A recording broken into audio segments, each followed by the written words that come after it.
Classification of elements. और classification of elements के अंदर जो टॉपिक हम लोगों ने कल पढ़ लिया था, हम लोगों ने आईयूपैक नेम, जो आवाज आ रही बेटा? सर साउंड कट रही है सर कट रही है साउंड सर। क्या कर बेटा? सर साउंड कट सर रही है साउंड कट रही है। वही मैं भी चेक कर रहा हूँ। अभी देखिए, अभी आवाज आ रही है? Yes sir. चलिए तो हम लोग स्टार्ट करते हैं, ठीक है। तो हम लोगों का जो चैप्टर का नाम था वो था क्लासिफिकेशन ऑफ एलिमेंट। और क्लासिफिकेशन ऑफ एलिमेंट के अंदर जो हम लोग टॉपिक पढ़ रहे थे, वो टॉपिक था, हम लोगों ने क्या करा था कि हम लोगों के जो 100 से ऊपर के जितने भी एलिमेंट्स थे उनका आईयूपैक नेम हम लोगों ने पढ़ लिया था, ठीक है। तो आज बेसिकली हम लोग क्या पढ़ेंगे, हम लोग एस ब्लॉक, है ना, आज हम लोग चैप्टर को फिनिश कर देंगे, ठीक है। एस ब्लॉक या फिर आप कह दो एसपीडीएफ सारे ब्लॉक पढ़ेंगे, ठीक है। उनकी क्या प्रॉपर्टीज है, आयनाइजेशन एनर्जी, क्या ऑक्सीडेशन स्टेट, क्या इलेक्ट्रॉनिक कॉन्फ़िगरेशन, क्या, ये सब चीजें हम लोग पढ़ेंगे, ठीक है। तो आज बेसिकली हम लोग टॉपिक क्या पढ़ेंगे, एसपीडीएफ ब्लॉक, ठीक है। एसपीडीएफ ब्लॉक, ठीक है। तो चलो स्टार्ट करते हैं। तो हम लोग कहां से स्टार्ट करेंगे? सबसे पहले हम लोग हेडिंग डालेंगे एस ब्लॉक से, ठीक है। तो आप हेडिंग डाल दो S block element, S block. मुझे क्लियर करो, एस ब्लॉक एलिमेंट्स क्या होते हैं बेटा? एस ब्लॉक एलिमेंट्स को एस ब्लॉक एलिमेंट्स क्यों बोला जाता है? कई बार वैसे तो पूछ चुके हैं, फिर से आप बता दो एक बार। अविकाश, चौधरी, अंजना, अविनाश, कौन कौन है देखते हैं। डिंपल है, हर्षिता है, हिमेश है, काव्या, कोमल, कृतिका, बाकी सब भाग गए। मानसी ठाकुर, नायरा, पलक, नायरा बहुत अच्छा नाम है आपका बेटा, राधिका, सिमरन, शिवानी, ठीक है। तो बाकी जो बच्चे चले गए वो चले गए, बाकी जो लोग आप लोग यहाँ पे हो कायदे से पढ़िएगा, ठीक है। आज हम लोग ये चैप्टर फिनिश कर लेंगे, ठीक है। तो बताइए कि एस ब्लॉक एलिमेंट्स को एस ब्लॉक एलिमेंट बेटा क्यों बोलते हैं, कोई बताएगा मुझे? सर साउंड कट रही है। साउंड कट रही है, रुकिए एक सेकंड वेट करिए।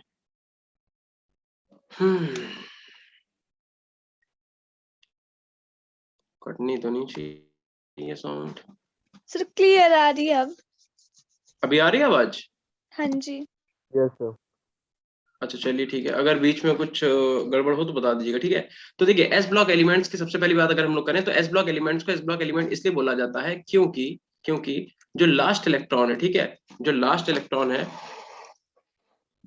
भैया, इलेक्ट्रॉन एस ऑर्बिटल में एंटर करता है। हाँ वेदांत बिल्कुल ठीक है, ठीक है, तो बिल्कुल सही है, यही बस मैं पूछना चाह रहा था कि एस ब्लॉक एलिमेंट को एस ब्लॉक एलिमेंट इसलिए बोलते हैं कि लास्ट इलेक्ट्रॉन जो है, last electron goes in outer most S orbital, ठीक है, एस ऑर्बिटल। अगर आप लोगों को कल ध्यान होगा, मैंने आपको बताया था, मानसी कह रही सर जिसमें last electron enter in outermost S orbital, right, ठीक है। देखो तो आप लोगों को अगर ध्यान हो, मैंने आपसे कल पूछा था कि बताओ डी ऑर्बिटल में, ठीक है, ध्यान है सबको, मैंने बोला था डी ऑर्बिटल में मैक्सिमम नंबर ऑफ इलेक्ट्रॉन कितने फिल कर सकते हैं, बताएगा कोई? तो 6 sir 2। D orbital number of maximum electron कितने फिल किए जा सकते हैं? 2 बोल रहा है कोई। डी में तो 10 कर सकते हैं भाई, डी में 2 कैसे हो जाएंगे बताओ? Yes sir 10 sir. 2 किसने बोला? 2 किसने बोला? 2 किसने बोला? क्या नाम है बेटा आपका? सर अविनाश। अविनाश, आपने बिल्कुल सही आंसर बताया, ठीक है। देखो मैंने डी ऑर्बिटल पूछा, कल भी आपको ध्यान होगा हम लोगों ने इस पे बहुत देर तक चर्चा की थी, ठीक है। डी ऑर्बिटल का मतलब 2 इलेक्ट्रॉन, ठीक है। अगर मैं आपसे बोलता डी सबशेल, तो उसके अंदर क्या होगा, उसके अंदर, हाँ वेदांत ठीक है आपका आंसर। अगर मैं बोलता डी सबशेल, एक डी सबशेल के अंदर कितने ऑर्बिटल होते हैं? 5, 1 2 3 4 5, और 5 ऑर्बिटल है तो यानी कि 10 इलेक्ट्रॉन उसके अंदर आ जाएंगे, ठीक है। और मैंने पूछा क्या, मैंने बोला डी ऑर्बिटल, तो डी ऑर्बिटल के अंदर चाहे एफ ऑर्बिटल हो, चाहे आपका एस ऑर्बिटल हो, चाहे आपका पी ऑर्बिटल हो, किसी भी ऑर्बिटल के अंदर मैक्सिमम नंबर ऑफ इलेक्ट्रॉन 2 ही हो सकते हैं, ठीक है। तो पहली बात तो आप ये लिखो, एस ब्लॉक में लिखिए last electron goes into outer most S orbital, ठीक है। दूसरा लिखिए पॉइंट, कैसे होते हैं ये एक तो जल्दी जल्दी लिखिएगा थोड़ा, आप लोग सॉफ्ट होते हैं, इनका high melting point and boiling point होता है।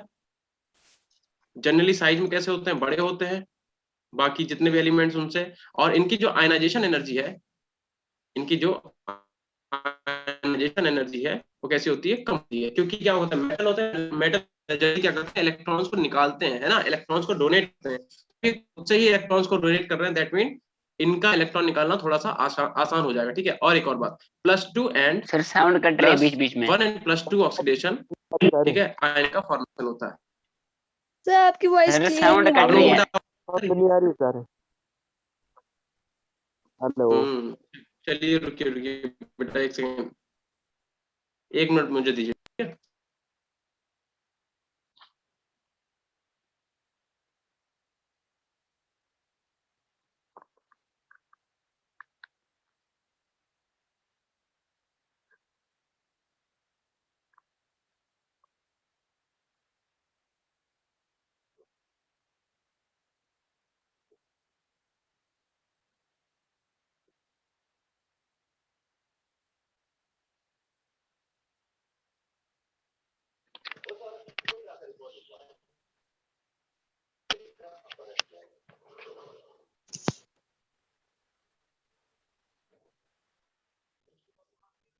ओ यार मैं छोड़ आ गया पूरे एशिया के उसमें क्लेम भाई। हाँ सर ये इधर समझ आपको नहीं आया समझ, मेरे को आगे समझ। ऐसा ना बेटा, मैं तब खुश होनी ना नहीं मेरे को नहीं जब करना। कुछ उधर एनडीए में सिलेक्ट होगा, वहां करियो इस इधर भी होना चाहिए खुश है आपको, इसके लिए होना खुश। इस होना चाहिए। एथलीट में जाकर सुबह दौड़ा कर, इधर पढ़ने से मिल रही मेरे को फुर्सत, सुबह जाकर कल। भाई तेरा माइक मुझे कौन है?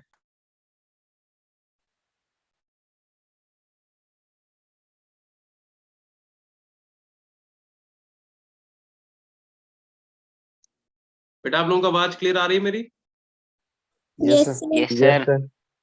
तो जिसका भी माइक खुला था आप लोग अपना माइक बंद रखिए, जब मैं बोलूँ आपसे तब आप अपना माइक ओपन कर लीजिएगा, ठीक है? मैं खुद ही नाम लेके पूछ लूंगा, ठीक है? इसलिए आप लोग माइक मत खोला करो क्योंकि बहुत डिस्टरबेंस हो जाता है, ठीक है? क्योंकि आपको पता है कि ये वीडियो यहाँ पे आप लाइव तो चलती है, उसके बाद यूट्यूब पे भी जाती है, तो वहां पे फिर बहुत नॉइस हो जाता है, बच्चे जो पढ़ना चाहेंगे पढ़ नहीं पाएंगे, ठीक है? तो आप लोग अपना माइक जब मैं बोलूँ तभी खोलिएगा। तो देखो एस ब्लॉक के जो एलिमेंट्स होते हैं जनरली क्या करते हैं, उनका लास्ट इलेक्ट्रॉन जो है वो एस ऑर्बिटल में जाता है। दूसरी बात सॉफ्ट होते हैं, high melting and boiling point होता है, साइज उनका ज्यादा होता है, और आयनाइजेशन एनर्जी कैसी होती है, कम होती है। वहीं अगर हम बात करें कि +1 एंड +2 आयन का फॉर्मेशन करते हैं, फॉर एग्जाम्पल अगर यहाँ पे एग्जाम्पल आप लिख लो, तो जैसे सोडियम क्या बनाता है, +1 आयन बनाता है। सिमिलरली मैग्नीशियम क्या बनाता है, +2 आयन बनाता है। क्यों? क्योंकि सोडियम के आउटर शेल में एक इलेक्ट्रॉन होता है, तो उसे एक को निकाल के N+ बनाएगा, Na+ बनाएगा। और जो आपका मैग्नीशियम होता है वो अपने आउटर शेल से 2 इलेक्ट्रॉन को निकाल के Mg2+ आयन बनाएगा। बोलो इतनी बात क्लियर है? Yes sir. Yes sir. साथ Yes, ही में आप sir. लोग लिखो कि इलेक्ट्रोपॉजिटिव नेचर जो होता है, इलेक्ट्रोपॉजिटिव नेचर वो लिख लो आप, इज मोर, वो ज्यादा होता है, ठीक है? और ये कैसे होते हैं, गुड रेड्यूसिंग एजेंट होते हैं, ठीक है? गुड रेड्यूसिंग एजेंट, ठीक है? जल्दी रिड्यूस हो जाते हैं क्योंकि अपने इलेक्ट्रॉन को क्या करते हैं, जल्दी से निकाल देते हैं, ठीक है? और एक पॉइंट आप इसमें और लिख लो लास्ट, कि इनका जो मेटेलिक कैरेक्टर होता है, metallic character, metallic character and reactivity, metallic character and reactivity increases down the group, down the group. यानी कि अगर आप सेम ग्रुप में भी टॉप टू बॉटम आते हो, सेम ग्रुप में भी अगर टॉप टू बॉटम आप आते हो, तो मेटेलिक कैरेक्टर क्या हो जाएगा, इंक्रीज। यानी कि जो नीचे वाला मेटल होगा उसके पास ज्यादा मेटेलिक कैरेक्टर होगा, और वो ज्यादा रिएक्टिव भी होगा, क्योंकि उसका बॉन्ड कैसा होगा, रेडियस उसकी ज्यादा होगी, रेडियस ज्यादा होगी तो आप उस बॉन्ड को जल्दी ब्रेक कर पाओगे, ठीक है? क्या इतनी बात सबको क्लियर है बेटा? Yes sir. Yes, sir. आप लोगों को आवाज नहीं आ रही क्या अभी भी मेरी? सर आ रही Yes, है। sir. आ रही है sir. चलिए ठीक है, तो नेक्स्ट पेज पे चलते हैं, ठीक है? तो देखो अब हम लोग बात करते हैं पी ब्लॉक एलिमेंट्स की। तो आप हेडिंग डालो पी ब्लॉक एलिमेंट्स। सबने नोट कर लिया कि नहीं? पहला वाला पेज, ये वाला पेज सबने नोट किया? Yes sir. चलिए ठीक है, तो अब आप हेडिंग डालिए पी ब्लॉक, ठीक है? बहुत जरा सा चैप्टर बचा है, आप जल्दी जल्दी पढ़ लो, तो आज ही खत्म कर देते हैं इस चैप्टर को, ठीक है? आपके फिर हम कल जो है इस चैप्टर के क्वेश्चन लगवा देंगे, ठीक है? पी ब्लॉक एलिमेंट्स की अगर हम लोग बात करें तो यहाँ पे क्या हो जाएगा कि जो लास्ट इलेक्ट्रॉन है, लास्ट इलेक्ट्रॉन क्या कहा जाएगा, goes in P orbital. goes in outermost p orbital, ठीक है? जो पी ब्लॉक एलिमेंट्स होते हैं उनका आखिरी इलेक्ट्रॉन किसमें जाता है, पी ऑर्बिटल में, ठीक है? फॉर एग्जांपल आप यहाँ पे लिख सकते हो बोरॉन, बोरॉन का एटॉमिक नंबर कितना होता है, 5। कैसे लिखेंगे हम लोग इसे, 1s2 and 2s2 and 2p1। तो देख लो लास्ट इलेक्ट्रॉन कहाँ जा रहा है, पी ऑर्बिटल में। हम लोग क्या बोलते हैं, पी ब्लॉक के एलिमेंट बोलते हैं, ठीक है? ऐसे सेकंड पॉइंट आप लिख लो, जो इनका जनरल इलेक्ट्रॉनिक कॉन्फ़िगरेशन होता है, ठीक है? जनरल इलेक्ट्रॉनिक कॉन्फ़िगरेशन जो होता है वो कितना होता है, NH2 NS2 एंड NP में कितने आ जाते हैं, 1 से लेके 1 से 6 6 तक, ठीक तक। है? नोट करो जल्दी से जी, ठीक है? उसके बाद लिखो, देखो जो आपका पी ब्लॉक है, पी ब्लॉक जो ग्रुप है वो आपके पी ब्लॉक एलिमेंट बहुत ज्यादा स्पेशल है। क्यों? क्योंकि इनके अंदर मेटल भी पाया जाता है, इसे अलग कलर से लिखते हैं, ठीक है। पी ब्लॉक में आपके अंदर मेटल्स भी पाए जाते हैं, ठीक है, मेटल भी हैं एंड नॉन मेटल भी होते हैं इसके अंदर, ठीक है। पी ब्लॉक के अंदर नॉन मेटल भी हैं, मेटल भी हैं एंड मेटलॉइड भी हैं, ठीक है। नॉन मेटल्स भी हैं एंड इसके अंदर क्या होते हैं, मेटलॉइड भी होते हैं। इतना क्लियर है सबको? ठीक है। और आप Yes, एक पॉइंट और sir. लिख लो, जो इनका नॉन मेटेलिक कैरेक्टर होता है, ठीक है, लिखो non metallic character, non metallic character increases from left to right, ठीक है। लेफ्ट टू राइट जाने पे नॉन मेटेलिक कैरेक्टर इंक्रीज होता है। यानी कि अगर हम बात करें ग्रुप 13 से लेके 18 तक, आपको पता है कितने ग्रुप है? 6 ग्रुप है। 13 के बाद 14 है, देन 15 है, देन 16 है, देन क्या है 17। अगर आपको इनके एलिमेंट्स याद हो तो यहाँ पे बोरॉन है, carbon, nitrogen, then oxygen, then fluorine and then क्या है अपने पास, नियॉन। तो मैं क्या बोल रहा हूँ, क्या लेफ्ट टू राइट जाओगे, लेफ्ट टू राइट जाओगे तो नॉन मेटेलिक कैरेक्टर बढ़ेगा। यानी कि इसका मतलब अगर मैं आपसे पूछूं कि नाइट्रोजन में एंड ऑक्सीजन में, या फिर मैं बोलूं कार्बन में और नाइट्रोजन में, या फिर बोरॉन में और कार्बन में ज्यादा मेटेलिक कौन है, तो ज्यादा मेटेलिक कौन सा होगा? बोरॉन। और कार्बन जो है कम मेटेलिक होगा या फिर वो नॉन मेटेलिक कैरेक्टर रखेगा, ठीक है। बोलती बात क्लियर है? Yes, sir. Yes, इसे sir. हटा देते हैं यहाँ से, ठीक है। चलिए, इतना हो गया सबका। अब आप हेडिंग डाल दो डी ब्लॉक, ठीक है। अब हम लोग बात करेंगे डी ब्लॉक की। डी ब्लॉक, ठीक है। तो डी ब्लॉक की अगर हम लोग बात करें तो सीधी सी बात है कि जो लास्ट इलेक्ट्रॉन है, लास्ट इलेक्ट्रॉन बता दो जल्दी से। डी ब्लॉक में बताओ बेटा, डी ब्लॉक में लास्ट इलेक्ट्रॉन कहां पे जाएगा, कहां एंटर करेगा डी ब्लॉक? डी ब्लॉक का लास्ट इलेक्ट्रॉन कहां पे एंटर करेगा, बताएगा कोई? वो डी ऑर्बिटल में सर। किसी का आंसर आ वेदांत पी ऑर्बिटल, ये किसका बता रहा हूँ आप वेदांत? मैं डी ब्लॉक की बात कर रहा हूँ वेदांत, पी ऑर्बिटल का नहीं। पी का तो हो गया, मैं डी का पूछ रहा हूँ, ठीक है। में जाए। देखो 12th ग्रुप, मानसी बता रही 12th ग्रुप, मेरी बात सुनिए आप लोग। मैं पूछ रहा हूँ कि डी ब्लॉक के एलिमेंट्स को डी ब्लॉक का एलिमेंट क्यों कहा जाता है? आप बोल रहे हो कि डी ब्लॉक के एलिमेंट को डी ब्लॉक का एलिमेंट इसलिए बोला जाता है कि उनका आउटर मोस्ट इलेक्ट्रॉन जो है वो डी ऑर्बिटल में जाता है, विच इज रॉन्ग। ये गलत बात है। इनका आउटर मोस्ट इलेक्ट्रॉन डी में नहीं जाता है, इनका आउटर, लिखो आप, last electron goes into n-1 D, n-1 D subshell, ठीक है। डी में नहीं जाता, n-1 डी में जाता है। ये बात आप ध्यान रखिएगा, ठीक है। आपसे पूछेगा, जरूर पूछेगा, ठीक है, कि जो डी ब्लॉक एलिमेंट्स हैं उनका लास्ट इलेक्ट्रॉन कहां एंटर करता है, तो n-1 डी में करता है। फॉर एग्जांपल जैसे अगर आप Zn का देख लो, ठीक है, Zn का एटॉमिक नंबर कितना होता है? 30 होता है। तो हम जब इसे 30. लास्ट में लिखते हैं तो कितना लिखते हैं हम लोग? बोलते हैं 3d10 एंड 4s2। तो देखो डी जो है, डी में आपने जो इलेक्ट्रॉन भरा वो तो ठीक है, लेकिन डी कौन सा है? जो आउटर मोस्ट है वो तो 4 है। तो 4 से एक कम कर दो, n-1 कर दो, 4 से एक कम कर दो, तो वो वाली जो डी ऑर्बिटल होगी उसमें आउटर मोस्ट इलेक्ट्रॉन होगा, ठीक है। यानी कि n-1 डी में n कितना है? 4, n में से एक घटा दिया, देखो n कितना है? 4, इसमें से एक माइनस किया, कितना बचा? 3, यानी कि 3d में इलेक्ट्रॉन है, ठीक है। ये बात ध्यान रखिएगा आप लोग, ठीक है। चलिए अगले पॉइंट पे चलते हैं, ठीक है। आप इसमें लिखो ऑल्सो कॉल्ड, यहाँ पे लिखिए आप लोग also called transition element, also called transition elements. क्या कोई मुझे बताएगा कि डी ब्लॉक एलिमेंट्स में कौन से ऐसे एलिमेंट्स हैं जिन्हें ट्रांजिशन एलिमेंट्स नहीं बोला जाता? कोई बताएगा क्या? कोई बता सकता है मुझे? डी ब्लॉक एलिमेंट्स में कौन से ऐसे एलिमेंट्स हैं जिन्हें हम लोग ट्रांजिशन एलिमेंट नहीं बोलते हैं?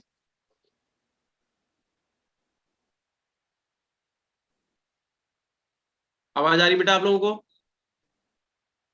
Yes sir. Yes, sir. The scandium and zinc. वेदांत बता रहा पता नहीं भैया, ठीक है। और आपने बेटा The क्या scandium and zinc. Scandium and zinc? ये बेटा गलत है, ठीक है, ये गलत है। जिंक आपका सही आंसर है। पहले तो आपको समझना पड़ेगा कि ट्रांजिशन एलिमेंट बोलते किन्हें, ठीक है। देखो ट्रांजिशन एलिमेंट किन्हें बोलते हैं? ट्रांजिशन एलिमेंट उन्हें बोलते हैं जिनके पास एटलीस्ट एक अनशेयर्ड इलेक्ट्रॉन, या बोल लो आप एटलीस्ट एक Sir, अनपेयर्ड इलेक्ट्रॉन होना चाहिए, कॉपर, ठीक है। आयरन। जैसे फॉर एग्जांपल अगर मैं आपको बोलूं Mercury. एनआई का ले sir low, copper and iron. ठीक है, एनआई का रहने दो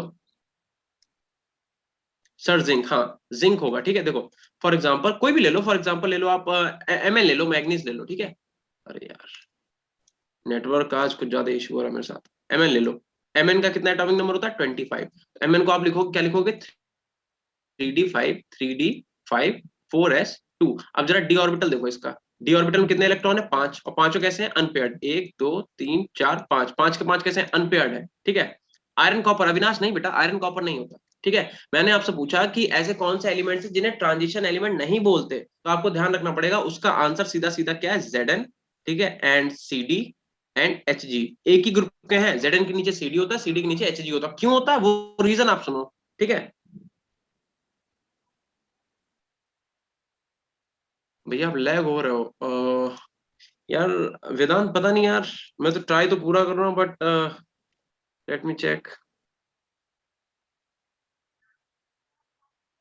इसमें तो यार सही दिखा रहा है नेटवर्क, पता नहीं क्यों ऐसा हो रहा है। चलो अच्छा, मुझे 1 मिनट दो, मैं करता हूँ कुछ। 1 मिनट दो मुझे बस।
अब देखिए आप लोग, आवाज आ रही है आपको? Yes, sir. Yes sir. Yes sir. चलिए ठीक है, बस मुझे 1 मिनट दीजिए।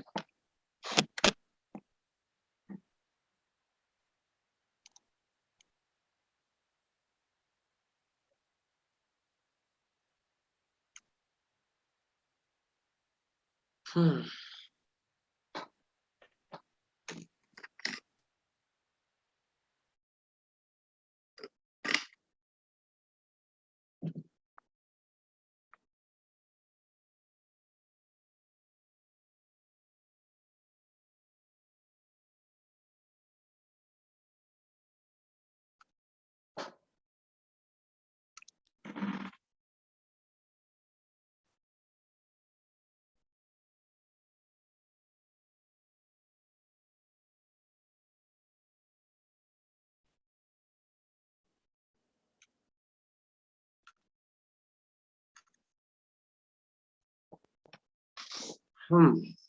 स्क्रीन शेयर हो रही बेटा?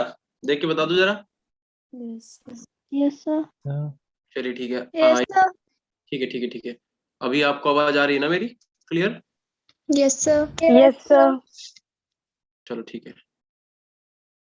तुषार अभी भी लैग हो रहा है क्या? यस सर, हो रहा है सर, थोड़ा थोड़ा। नहीं सर, अब नहीं हो रहा। अब नहीं हो रहा यार, मैंने जितनी भी पॉसिबिलिटी थी वो करके देख ली, बट आई थिंक फिर हमारे यहाँ कुछ नेटवर्क का इशू ही होगा। देख लो आप थोड़ी देर, अगर सही चलता है तो अच्छी बात है, क्योंकि मैं तो ये सोच के था आज मैं चैप्टर कंप्लीट कर दूंगा, ठीक है। देखो थोड़ी देर, क्या पता सही आ जाए नेटवर्क, ठीक है। कभी कभी हो जाता है यार, क्या कर सकते हैं अब ये जो इलेक्ट्रॉनिक गैजेट्स है, नेटवर्क है, अपने हाथ में तो है नहीं। तो देखो मैं आपको ये बोला था कि हम लोग क्या कर रहे थे, हम लोग क्या बात कर रहे थे, हाँ, ट्रांजिशन एलिमेंट हम लोग किन्हें बोलते हैं, ठीक है। तो ध्यान रखना, ऐसे जितने भी मेटल हैं जिनके पास एटलीस्ट अनपेयर्ड इलेक्ट्रॉन है, ठीक है, एक भी हो, ठीक है। अच्छा, आवाज आपको आ रही है, आप कह रहे हो कि स्क्रीन लैग हो रही है, तो यार वो नेटवर्क का इशू है। आप देखो, अगर आवाज आ रही है तो आप थोड़ा काम चला लो, ठीक है, और देखते हैं, तब तक शायद सही आ जाए। फिर से आप सुनो, मैं क्या बोला था, मैं ये बोला था कि ट्रांजिशन एलिमेंट उन्हें बोलते हैं जिनके पास एटलीस्ट 1 अनपेयर्ड इलेक्ट्रॉन हो। देखो अनपेयर्ड और पेयर्ड क्या होते हैं, देखो अभी तक ये 5 इलेक्ट्रॉन सिंगल है, अगर इसी ऑर्बिटल में एक एक इलेक्ट्रॉन और देते, मान लो ऐसे, ठीक है, एक एक इलेक्ट्रॉन और देते हम, तो ये कैसे हो गए? पेयर्ड हो गए, ठीक है, ये पेयर्ड हो गए। और जब तक सिंगल है तब तक इन्हें क्या बोलेंगे? अनपेयर्ड। तो जितने भी ऐसे मेटल्स हैं जिनके पास अनपेयर्ड इलेक्ट्रॉन है उन्हें हम लोग क्या बोलेंगे, वो सबके सब ट्रांजिशन एलिमेंट हैं। जो ऐसे एलिमेंट्स हैं जो पेयर्ड हैं वो आपके ट्रांजिशन एलिमेंट नहीं है। फॉर एग्जांपल अगर आप जिंक एटॉमिक नंबर देखो तो जिंक एटॉमिक नंबर कितना होता है 30, ठीक है 30। कैसे लिखोगे आप, इसे लिखोगे 3d10, 3d10 आउटर मोस्ट लिख रहा हूँ सिर्फ मैं इलेक्ट्रॉनिक कॉन्फ़िगरेशन सिर्फ आउटर मोस्ट लिख रहा हूँ, ये ध्यान रखना 3d10 एंड 4s2। तो देखो डी में भी कितने भरे हुए हैं 10, ठीक है देखो डी में कितने भरे हुए हैं 10, 1 2 3 4 5 6 7 8 9 10। और एस में भी कितने भरे हुए हैं 2। तो क्या यहाँ पे एक भी नंबर ऑफ अनपेड इलेक्ट्रॉन है क्या, बता दो जिंक के पास क्या नंबर ऑफ अनपेड इलेक्ट्रॉन है, नो बताओ। No sir. तो अगर जिंक के पास नंबर ऑफ अनपेड इलेक्ट्रॉन है ही नहीं तो ये ट्रांजिशन एलिमेंट की कैटेगरी में नहीं आएगा। और क्योंकि अगर आपको पता हो कि ग्रुप नंबर जो आपका 12 है, ठीक है, उसी में आता है जिंक, और जिंक के नीचे ही क्या आता है कैडमियम, और कैडमियम के नीचे ही क्या आता है आपका मरकरी। तो दैट मीन कि जिंक, कैडमियम और मरकरी इन तीनों का इलेक्ट्रॉनिक कॉन्फ़िगरेशन क्या होता है, लास्ट में डी में कितने होते हैं 10 और 4s में कितने होते होंगे, या फिर s में कितने होते होंगे 2। तो इनके पास क्या होते हैं अनपेड इलेक्ट्रॉन नहीं होते हैं, इसलिए हम लोग इन्हें ट्रांजिशन एलिमेंट की कैटेगरी से बाहर रखते हैं, ठीक है। Transition element are those which have at least one unpaired electron. तो जितने भी ऐसे एलिमेंट्स हैं जिनके पास अनपेड इलेक्ट्रॉन है उन्हें हम लोग ट्रांजिशन एलिमेंट बोलेंगे। अदरवाइज हमारे पास जितने भी ऐसे एलिमेंट है जो अनपेड इलेक्ट्रॉन नहीं रखते उन्हें हम लोग ट्रांजिशन एलिमेंट नहीं बोलेंगे। तो ध्यान रखना ट्रांजिशन एलिमेंट हम लोग किन्हें नहीं बोलेंगे, जिंक को, कैडमियम को और मरकरी को। अब मेरा एक क्वेश्चन है, आप मुझे बताओ copper and Cu plus and copper 2+, आप बता दो मुझे इनमें से किसे हम लोग ट्रांजिशन एलिमेंट कंसीडर नहीं करेंगे, जल्दी से बता दो। इनमें से कौन सा ऐसा होगा जिसे हम लोग ट्रांजिशन एलिमेंट कंसीडर नहीं करेंगे, कोई बता, फिर से बताइए बेटा। Cu2 positive. बेटा फिर से, Cu2+ को शायद सर हाँ Cu, सिमरन मानसी Cu बोल रहे हैं, ठीक है, कि हम लोग ट्रांजिशन, हमने, मेरा क्वेश्चन सुन लो फिर से सब लोग, शिवानी भी Cu बोल रही है बेटा, एक सेकंड रुको, एक सेकंड रुको, मेरी बात सर ये तो सुनो। सर्कल ट्रांसमिशन मैटर नहीं है तो हाँ क्या कह रहे हो बेटा, कुछ नहीं सर कराओ। नहीं नहीं बोलो बोलो भाई बोलो, मैंने पूछ लिया क्योंकि मुझे आवाज नहीं आई आपकी, आप टेंशन क्यों ले रहे हो, बोलो ना, बिल्कुल बोलो। आपको जो भी चीज क्लियर नहीं है आप बोलो, पूछिए आप क्या कह रहे हैं। सर Cu तो क्या ट्रांजिशन मेटल नहीं है। Cu नहीं है, हम यही तो पूछ रहे हैं आपसे, हम ये पूछ रहे हैं कि बताओ इनमें से किसे हम लोग ट्रांजिशन एलिमेंट कंसीडर नहीं करेंगे, ठीक है। अब आप कह रहे हो Cu भैया मैं आपकी रिकॉर्डिंग देख लूंगा, चलो Cu प्लस। वेदांत देखो एक बात सुनो बेटा, आप रिकॉर्डिंग तो देख लोगे ठीक है, बट पता क्या होता है आपका अगर कोई भी डाउट है तो वो यहीं पे सॉल्व हो सकता है, ठीक है। रिकॉर्डिंग में थोड़ा ना आपको बता पाएंगे, जैसे मान लो कोई चीज पढ़ा रहा है आपको समझ में नहीं आए तो आप अभी मुझसे पूछ सकते हो, क्योंकि हम आपके कमेंट देख सकते हैं, हम आपसे तुरंत पूछ लेंगे। हम वीडियो पढ़ जाने के बाद वो तो रिकॉर्डेड वीडियो, वहां पे हम आपकी कोई भी डाउट सॉल्व नहीं कर पाएंगे, ठीक है। तो कोशिश किया करो कि आप लोग ज्यादा से ज्यादा यहीं पे पढ़ा करो, बट अगर नेटवर्क का कुछ ज्यादा इशू आ रहा है तो एक अलग बात है, ठीक है। Cu+, हाँ अब देखो बच्चों का आंसर आने लगा, तुषार का भी आया Cu2+, शिवानी बेटा गुड इवनिंग, ठीक है चलो चलो चलो चलो चलो चलो देखो अब बात सुनो, Cu का इलेक्ट्रॉनिक कॉन्फ़िगरेशन पहली बात तो देखो कितना होता है 29, ठीक है। अगर Cu+ है तो कितना हो गया 28, और Cu2+ है दैट मीन कितना हो गया 20, कितना हो गया 27। तो देखो इसे कैसे भरेंगे, इसे भरेंगे हम लोग 3d10, 3d10 एंड 4s1, इसे कितना भरेंगे, ये सिर्फ कितना आ जाएगा 3d10 4s0, क्योंकि एक इलेक्ट्रॉन निकाल दिया, और ये कितना हो जाएगा 3d9, ठीक है 3d9। अंजना Cu+, देखो तो यहाँ पे देखो S में एक अनपेड इलेक्ट्रॉन है तो ये ट्रांजिशन एलिमेंट बोला जाएगा, ठीक है। यहाँ पे देखो D में 9 इलेक्ट्रॉन है, तो D में अगर 9 इलेक्ट्रॉन है दैट मीन देखो 1 2 3 4 5 6 7 8 9, यानी कि एक अनपेड इलेक्ट्रॉन है कि नहीं है, एक अनपेड इलेक्ट्रॉन है। इसका मतलब क्या होगा कि आपका ये भी आपका कैसा हो जाएगा, ट्रांजिशन एलिमेंट में काउंट किया जाएगा, जबकि आपका जो Cu+ है यहाँ पे एक भी अनपेड इलेक्ट्रॉन नहीं है, तो ये आपका ट्रांजिशन एलिमेंट नहीं माना जाएगा, ठीक है, क्योंकि ये कैसा होगा पेयर्ड इलेक्ट्रॉन होगा, पेयर्ड होंगे तो कैसा हो जाएगा ट्रांजिशन एलिमेंट में काउंट नहीं किया जाएगा। तो जितने भी बच्चों ने Cu+ आंसर बताया उनका आंसर बिल्कुल सही है, ठीक है ठीक है। चलिए सबने इतना नोट कर लिया, चलो अब इसका लिखिए आप लोग नेक्स्ट, हाँ नेक्स्ट पॉइंट लिखो, लिखो ये कैसे सॉल्ट बनाते हैं, कलर सॉल्ट, ठीक है।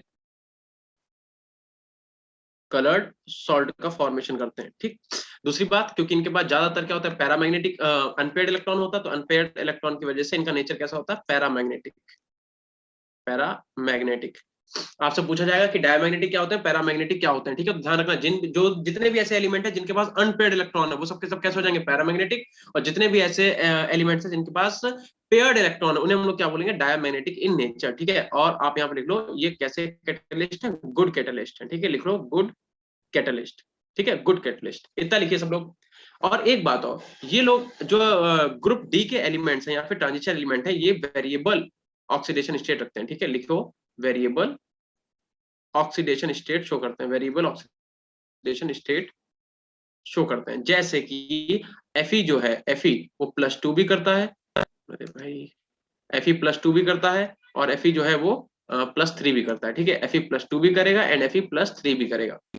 ठीक है, और आपका जो कॉपर है वो Cu+ भी करेगा एंड Cu2+ भी करेगा। जैसे अभी मैंने 3 एग्जांपल लिखे थे, उसमें एक Cu था, एक Cu+ था, एक Cu2+ था। ठीक है, इतना नोट करिए जल्दी सब लोग। सबका हो गया नोट? Yes, sir. चलिए नेक्स्ट पेज पे चलते हैं। ठीक है, अब आप हेडिंग डालिए F ब्लॉक। ठीक है, लास्ट हेडिंग है ये, उसके बाद हम लोग कुछ प्रॉपर्टीज पढ़ेंगे, बस उसके बाद आपका ये चैप्टर कंप्लीट हो जाएगा। ठीक है, हेडिंग डालो आप लोग F ब्लॉक। ठीक है, तो हम लोग F ब्लॉक की बात करें तो, हाँ बेटा क्या कह रहा हूँ, क्या कह रहा हूँ? अच्छा ठीक है, देख लो।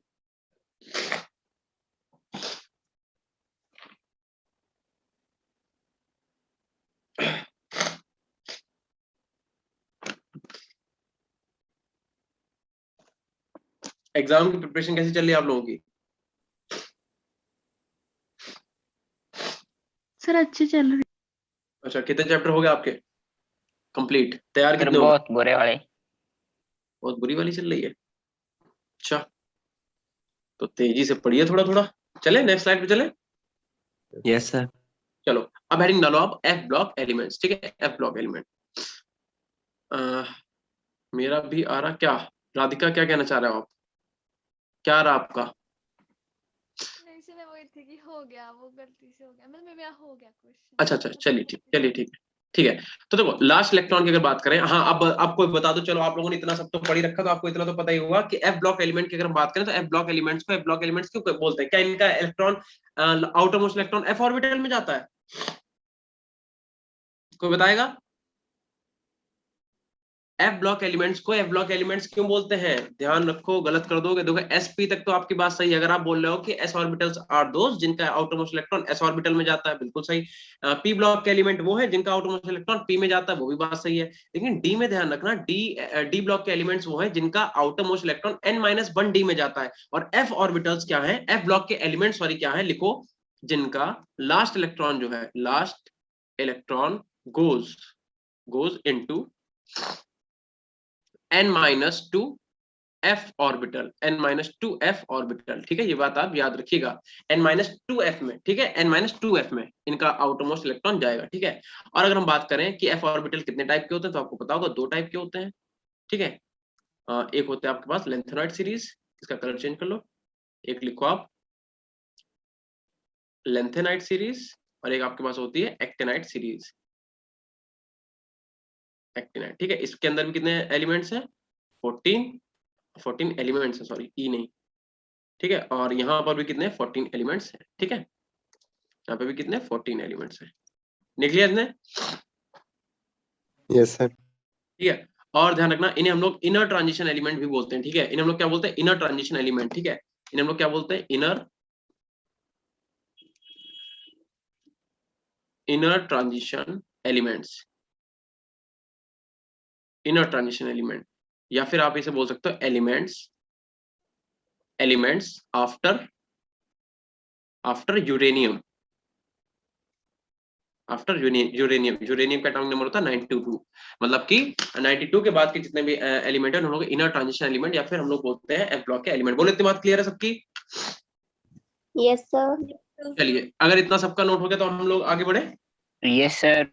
Yes sir. चलो चलो ठीक है, अब आप क्या करो, अब आपने जो 10th में पढ़ा था वही पढ़ते हैं फिर से। आप इधर हेडिंग डालिए मेटल, यहाँ पे लिखो आप मेटल। ठीक है, और इधर आप लिखो नॉन मेटल्स, मेटल इधर लिखो नॉन मेटल। हम लोग थोड़ा सा डिफरेंशिएट करेंगे कि मेटल क्या होते हैं एंड नॉन मेटल क्या होते हैं, ठीक है। इनके बीच में आप ऐसे लाइन खींचो जल्दी से। देखो थोड़ा सा थ्योरी का पार्ट, इसके बाद बहुत अच्छे अच्छे आपके पास कॉन्सेप्ट आएंगे, आपको सीखने को मिलेगा, और देन उसके बाद आप डायरेक्ट क्वेश्चन लगाओगे, ठीक है। आज का जितना भी मैं आपको पढ़ाऊंगा यहाँ से डायरेक्ट क्वेश्चन आएंगे। अगर एक भी क्वेश्चन यहाँ से ना आए, अगर इस चैप्टर से क्वेश्चन आया तो यहाँ से क्वेश्चन आएगा 101%, नहीं आएगा तो मैं आपकी क्लास नहीं लूंगा, ये समझ लेना। मतलब ऐसा मैं प्रेडिक्शन बोल रहा हूँ, ठीक है, प्रेडिक्शन कर रहा हूँ। ये समझ लो आपका यहाँ से इतना इंपॉर्टेंट पार्ट है, ये थोड़ी सी थ्योरी जो है इसे कंप्लीट कर लो उसके बाद, ठीक है।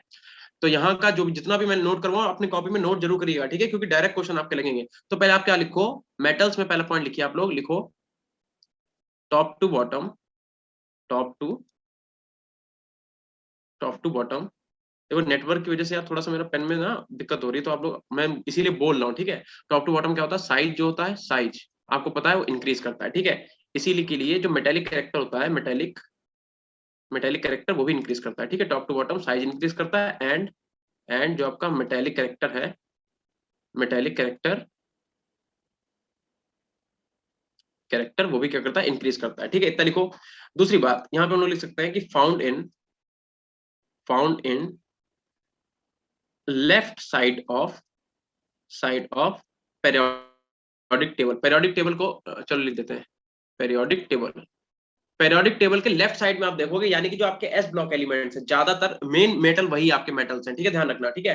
तो कहां पाए जाते हैं, पेरियोडिक टेबल के लेफ्ट साइड में ज्यादा से ज्यादा मेटल्स पाए जाते हैं। जैसे जैसे आप राइट की तरफ जाते हो वैसे वैसे नॉन मेटेलिक कैरेक्टर जो है वो इंक्रीज होने लगता है। अगली बात यहाँ पे लिखो आप लोग,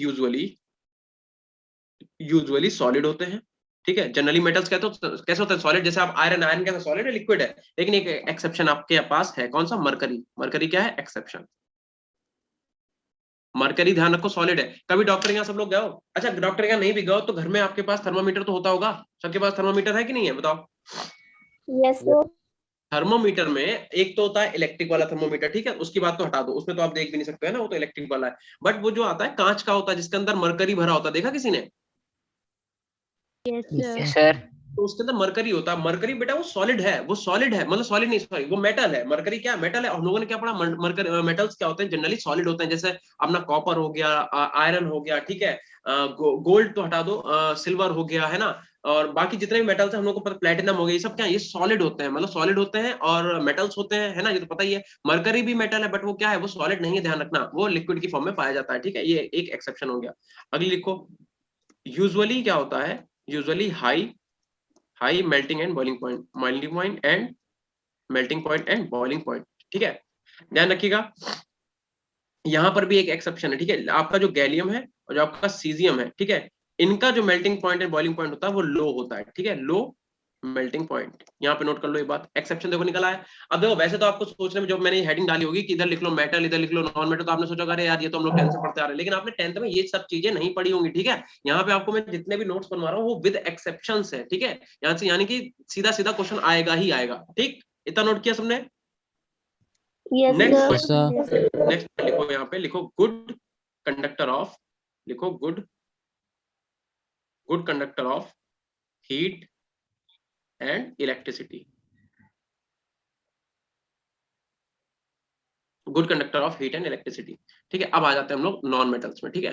तो नॉन मेटल्स की अगर हम लोग बात करें, नॉन मेटल्स में लिख लो कि लेफ्ट टू राइट जब आप जाओगे तो साइज क्या होगा, साइज होगा डिक्रीज। लेफ्ट टू राइट जाने पे, अभी मैं आपको साइज का भी पूरा समझा दूंगा, सिनेरियो क्या है, ठीक है। लेफ्ट टू राइट जाने पे क्या होता है, अरे यार तो पेन नहीं चलता है। लेफ्ट टू राइट जाने पे क्या हो जाएगा, साइज जो आपका है वो क्या हो जाएगा, डिक्रीज, ठीक है। लेफ्ट टू राइट जाने पे साइज होगा आपका डिक्रीज, और नॉन मेटेलिक कैरेक्टर जो है वो इंक्रीज हो जाएगा।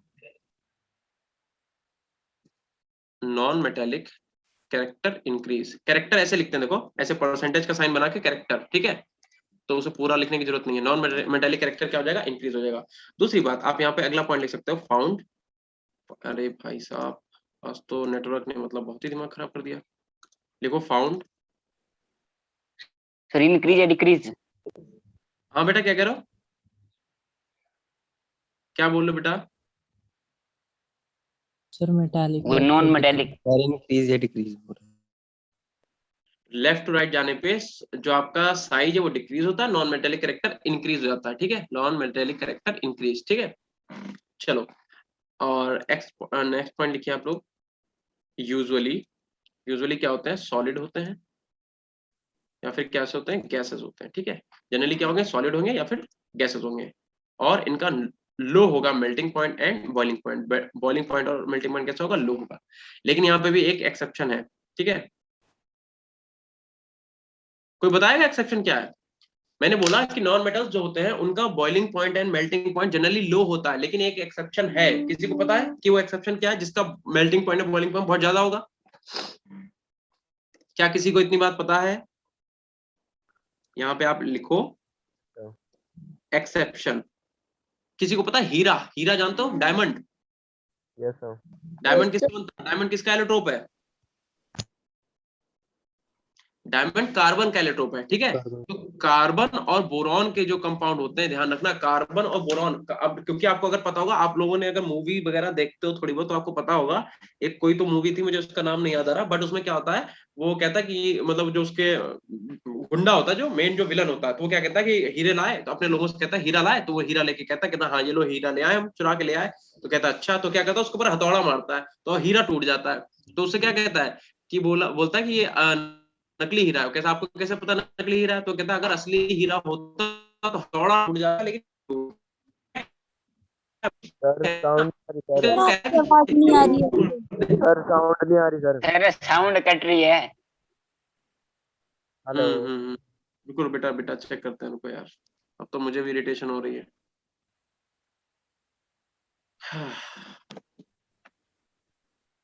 रुकिए बस एक सेकंड रुकिए, देखते हैं।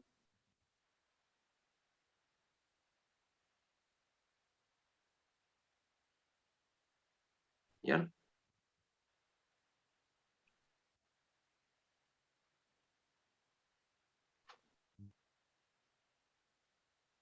नेटवर्क तो देखो बहुत अच्छा आ रहा है इसमें, तो बहुत ही अच्छा 40 Mbps की स्पीड दिखा रहा है। हम्म Avinash sir, diamond and graphite, yes Avinash आप ठीक कह रहे हो, बट स्पीड नेट की नहीं आ रही, मुझे पढ़ाने में मजा भी नहीं आ रहा बिल्कुल भी। एक फ्लो बना होता है ना, जब फ्लो टूट जाता है ना तो बिल्कुल भी फिर मजा नहीं आता, पता नहीं क्यों। चलिए खैर, तो अब देखिए आवाज आ रही है क्या? आवाज आ रही है आपको? Yes yes yes sir, but बीच बीच में कट रही है। ठीक है यार, क्या कर सकते हैं, मतलब मैं तो ट्राई कर रहा हूँ अपना पूरा। और इसमें स्पीड भी बहुत अच्छी दिखा रहा है, इसमें तो स्पीड दिखा रहा है 40-50 Mbps पर, पता नहीं क्यों ऐसा हो रहा है। आई थिंक लाइट का कुछ इश्यू शायद हो सकता है। चलो खैर, तो अभी क्या कर सकते हैं, देखो यार, हो जाता तो बहुत अच्छी बात है, नहीं तो फिर देखते हैं, क्लास डिसमिस करनी पड़ेगी फिर, और क्या। देखिए, तो मैं आपसे ये बोल रहा था कि जो हाँ क्या बता रहे थे, मूवी थी, तो मुझे मूवी में क्या कहता है, कोई कुछ कहना चाह रहा है? सर पिंक डायमंड, सिमरन कह रही है सर पिंक डायमंड। अच्छा पिंक डायमंड, ठीक है। चलो फिलहाल तो मेरी बात सुन लो, अभी पिंक डायमंड और रेड डायमंड तो मुझे नहीं पता। हाँ लेकिन मैं क्या बोल रहा था कि क्या होता है इन जनरल, डायमंड जो होता है बहुत ही स्ट्रांग होता है, बहुत ही ज्यादा, उसकी जो बॉन्ड बॉन्ड होती है, कोवेलेंट कैरेक्टर उसका बहुत ज्यादा हाई होता है, मतलब आप उसे इजिली ब्रेक नहीं कर सकते। अगर आप उसे इजिली ब्रेक नहीं कर पाओगे, दैट मीन क्या होगा, उसका melting point and boiling point बहुत ज्यादा होगा। और अगर आपको नहीं पता तो डायमंड, ग्रेफाइट, ये किसके एलोट्रोप है, ये कार्बन के। तो ध्यान रखना, जनरली नॉन मेटल्स कैसे होते हैं, उनके melting point and boiling point low होते हैं, बट हाँ एक्सेप्शन क्या है कि कार्बन और बोरॉन को छोड़ दो। कार्बन और बोरॉन के कुछ ऐसे कंपाउंड्स हैं जो बहुत ही ज्यादा कोवेलेंट कैरेक्टर रखते हैं, इनके मतलब मेल्टिंग पॉइंट बॉइलिंग पॉइंट बहुत ही ज्यादा होते हैं, ठीक है। चलो, और लास्ट पॉइंट यहाँ पे लिख लो, लास्ट लिख लो, आप लोग लिखो poor conductor of heat and electricity. Poor conductor of heat and electricity. लिखा इतना? क्या सबका इतना हो गया? Yes sir. Yes sir. Yes sir. मुझे खुद की शक्ल इसमें जो दिख रही है वो चिपक चिपक के ऐसा आ रहा है, तो मुझे खुद ही लग रहा है कितना ज्यादा नेटवर्क खराब है। तो आप लोगों का तो मैं समझ सकता हूँ। सर वॉइस कट रही है, हाँ यार अविनाश, क्या कर सकते हैं। सर साउंड नहीं आ रही सर। रुको यार अविनाश, चेक करते हैं एक बार फिर से।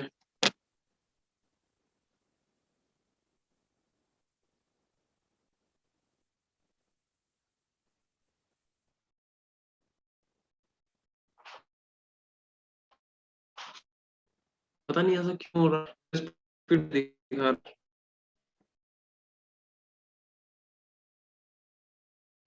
सर अभी भी कट रही है आवाज। हेलो।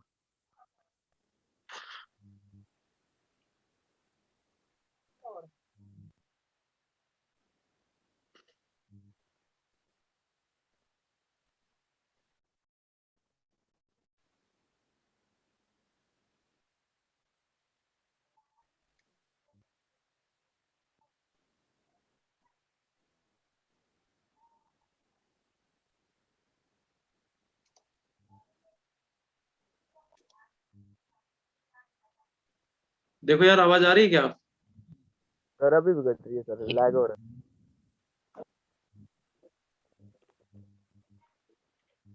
लैग हो रहा है?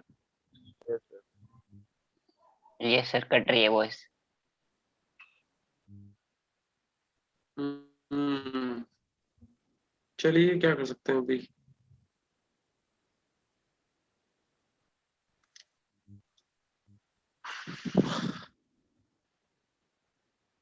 पता नहीं ऐसा क्यों हो रहा है, इसमें तो नेट बहुत सही दिखा रहा है, मतलब स्पीड अच्छी खासी आ रही है। अभी देखो यार, आवाज आ रही है क्या मेरी ठीक? Yes yes sir. Sir. Yes sir. Yes sir.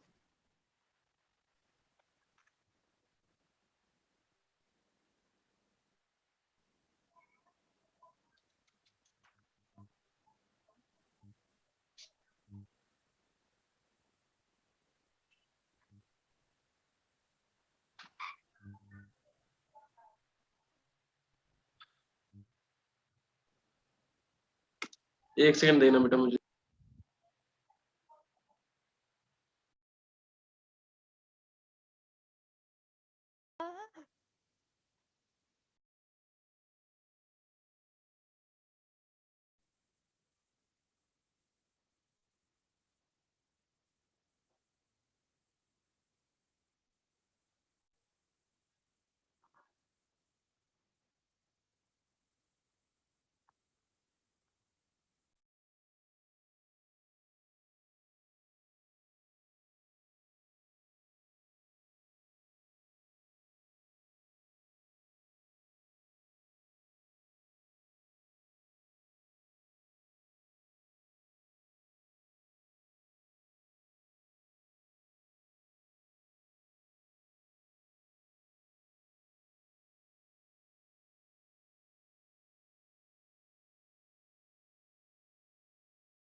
Yes sir.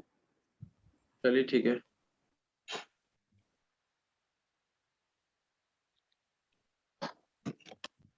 चलो ठीक है। चलो इतना नोट हो गया सबका? क्या सबने इतना नोट कर लिया बेटा? Yes sir. चलिए तो हम लोग चलते हैं नेक्स्ट पेज पे, ठीक है। यहां तक बस हो गया। अब हम लोग पढ़ेंगे इसकी प्रॉपर्टीज, ठीक है। अरे अब ये आगे नहीं बढ़ रहा है यार, आज तो हद हो गई।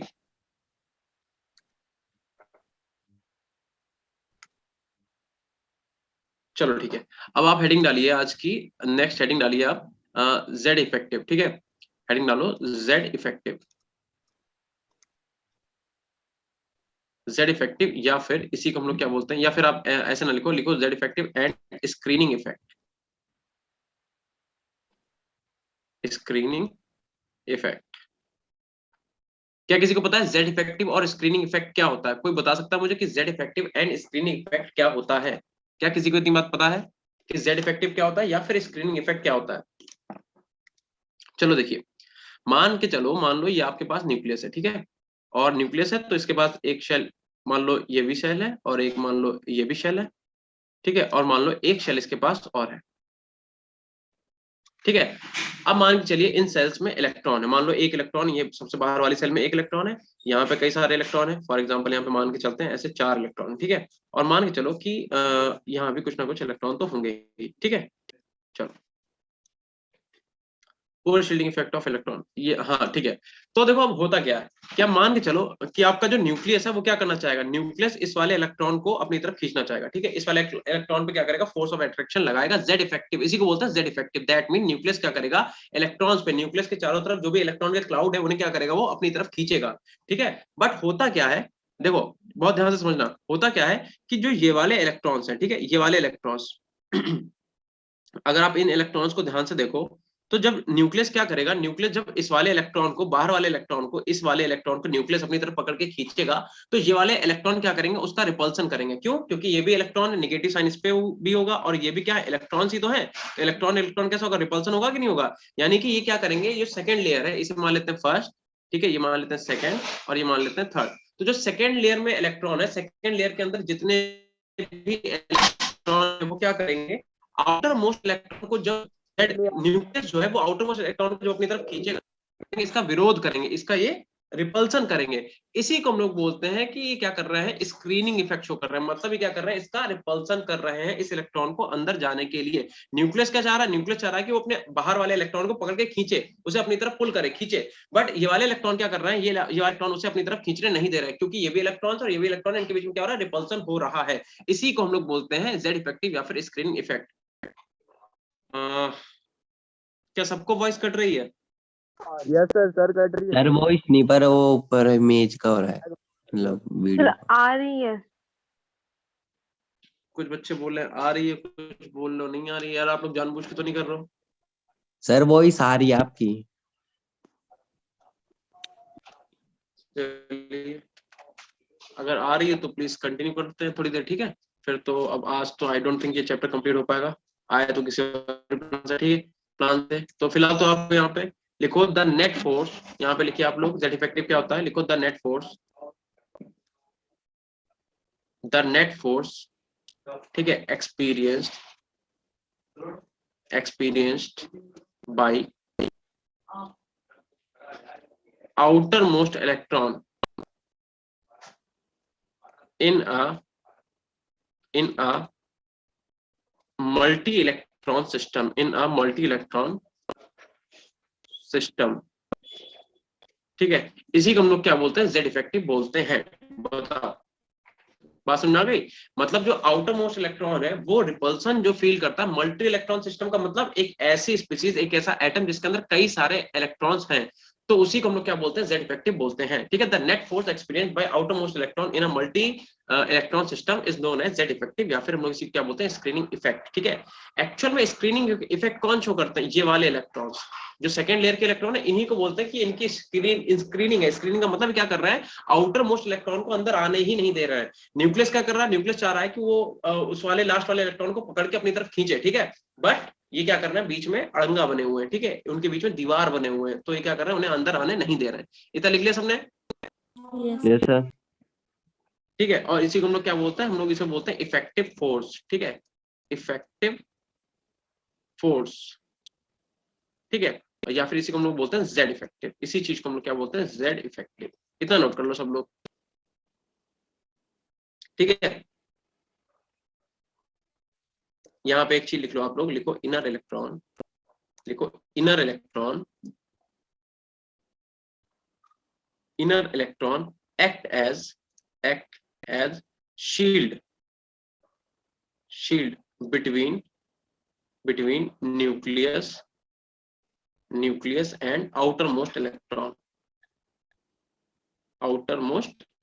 न्यूक्लियस क्या करता है, वो ये वाले जो इलेक्ट्रॉन होते हैं इनर इलेक्ट्रॉन, यानी कि जो सेकंड शेल के इलेक्ट्रॉन है, क्या करेंगे, ये शील्ड की तरह वर्क करते हैं between the nucleus and outermost electron. ठीक है, आउटर मोस्ट इलेक्ट्रॉन क्या करते हैं, ये अंदर आने नहीं देते हैं। बोलो इतनी बात सबको क्लियर है कि नहीं? Yes sir. ठीक है, अब आप यहाँ पे लिखो जेड इफेक्टिव का अगर हम लोग ट्रेंड लिख लें, ठीक है, तो जेड इफेक्टिव ध्यान रखना। अगर हम लोग बात करें पेरियोड की, ठीक है, अगर हम लोग बात करें पेरियोड की, ठीक है, तो पेरियोड में लेफ्ट टू राइट क्या होता है, जेड इफेक्टिव जो है, जेड इफेक्टिव इंक्रीज करता है। लेफ्ट टू राइट क्या होता है, साइज छोटा होता है, इफेक्टिव क्या होता है, बढ़ जाता है। तो ग्रुप की, ठीक है, तो ग्रुप में अगर हम लोग बात करें टॉप टू बॉटम की, टॉप टू बॉटम की, ठीक है, तो जेड इफेक्टिव क्या होता है, देखो Z effective remains almost constant, ठीक है, या फिर आप डिक्रीज भी बोल सकते हो, लेकिन उतना फर्क पड़ता नहीं है, ठीक है, तो आप इसे डिक्रीज भी बोल सकते हो, डिक्रीज, ठीक है। टॉप टू बॉटम क्या होगा, जो आपका Z इफेक्टिव उसकी वैल्यू डिक्रीज करेगी, बट ऑलमोस्ट सेम होती है, ठीक है, लेकिन लेफ्ट टू राइट क्या हो जाएगा, Z इफेक्टिव जो है वो बढ़ जाएगा। इतनी बात सबको क्लियर है कि नहीं? ठीक है, Yes, अब sir. अगर हम बात करें एटॉमिक रेडियस की, ठीक है, आप हेडिंग डालो यहाँ पे एटॉमिक रेडियस, येलो कलर से डालते हैं, ठीक है, हेडिंग डालिए आप लोग एटॉमिक रेडियस,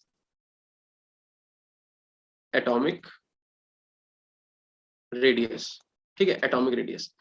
तो एटॉमिक रेडियस का हम लोग अगर ट्रेंड देख लें तो देखो फिर से वही करना है, एक तुम लोग क्या देखेंगे, पेरियोड में देखेंगे, और एक हम देखेंगे ग्रुप में, ठीक है, ग्रुप में। तो ध्यान रखना जेड इफेक्टिव पेरियोड में क्या होता है, बढ़ता है, ठीक है, और अट्रैक्शन जो है वो भी क्या होता है, बढ़ता है, ठीक है। इसलिए जो साइज है, साइज जो होता है वो क्या होता है, कम हो जाता है।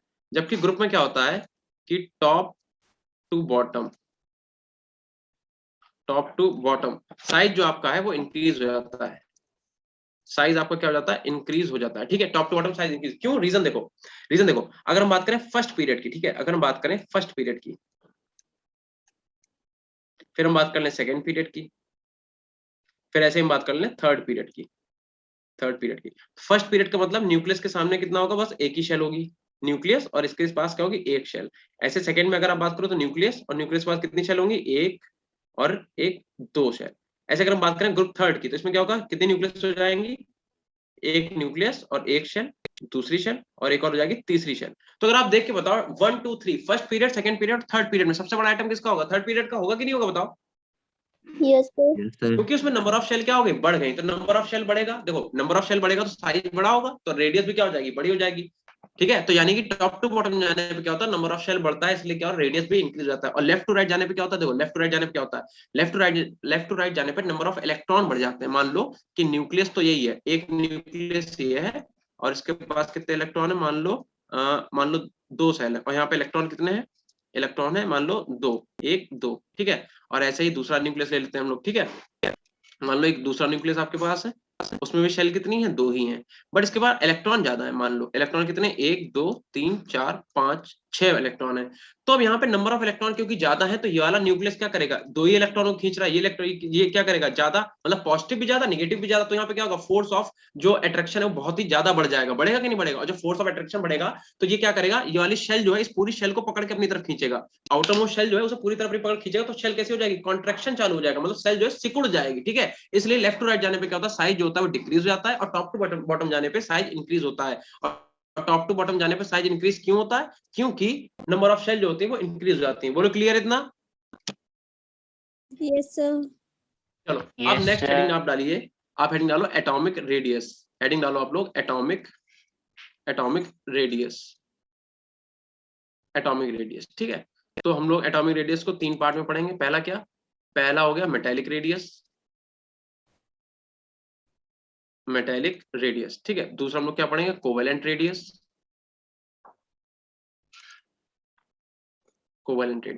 और थर्ड हम लोग क्या पढ़ेंगे, हम लोग पढ़ेंगे वांडर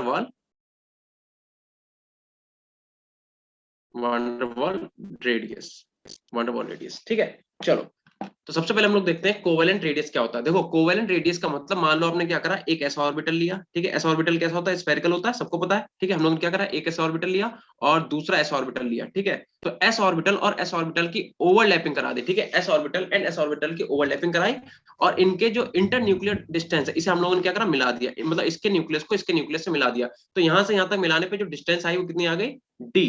कितनी डिस्टेंस आई, डी। मतलब हमने एक एटम लिया, दूसरा एटम लिया, और उनके ऑर्बिटल्स की आपस में क्या करा दी, ओवरलैपिंग कराई। जब ऑर्बिटल्स की ओवरलैपिंग हुई, दैट मीन उनके बीच की जो न्यूक्लियस के दोनों की जितनी डिस्टेंस होगी सुनने वाले डी। और जब हम यहाँ पे जब बात करेंगे रेडियस ऑफ कोवेलेंट यानी कि आरसी की, तो कितना हो जाएगा, डी/2।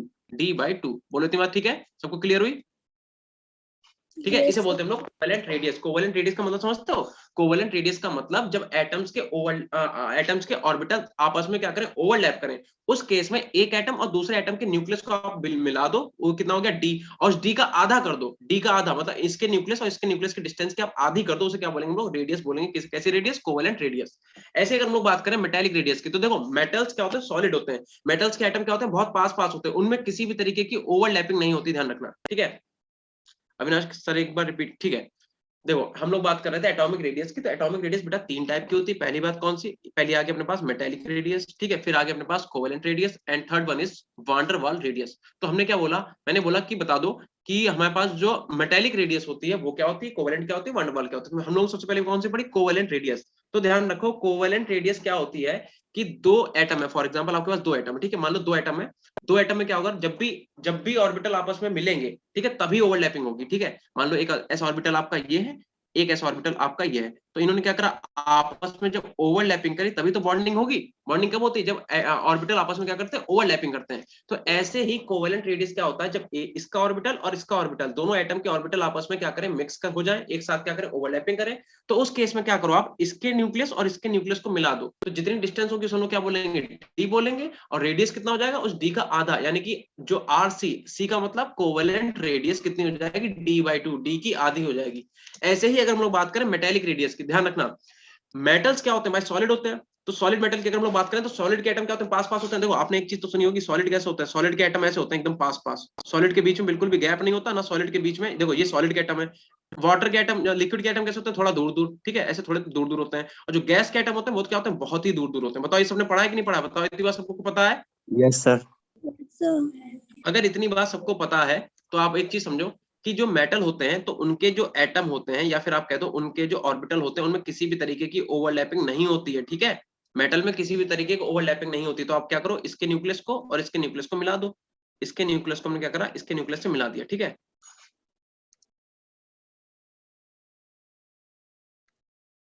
इसके न्यूक्लियस क्या करेंगे हम लोग, इसके न्यूक्लियस से मिला देंगे, ठीक है, ठीक है।